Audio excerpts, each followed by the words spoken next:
আপনারা দেখতে পাচ্ছেন যে ঢাকা শহরে একটুখানি বৃষ্টি হলেই তলিয়ে যায়। আমরা এখন আছি দক্ষিণখানে, আর এখানেই যেই রাস্তা চলাচলের জন্য সেটা একেবারেই পানিতে ভেসে গেছে। আমরা খোঁজ নিয়ে দেখলাম যে এই রাস্তায় এখনও সেরকম ড্রেনেজ ব্যবস্থা নেই।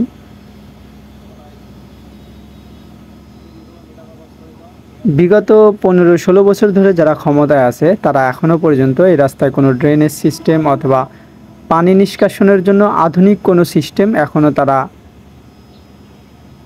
দিতে পারেনি এই নগরবাসীকে।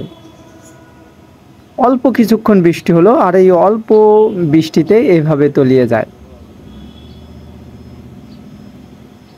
মনে হচ্ছে যেন কোনো জলবাহী কোনো গাড়ি যাচ্ছে, কিন্তু আসলে এটা ঢাকার রাস্তা,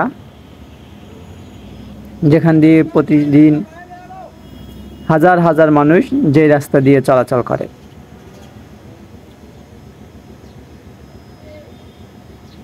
যারা গাড়িতে আছে তারা তো একরকম চলতে পারে, কিন্তু যারা পায়ে হেঁটে চলাচল করে কিংবা মোটরসাইকেলে তাদের জন্য বেশি বিপজ্জনক হয়।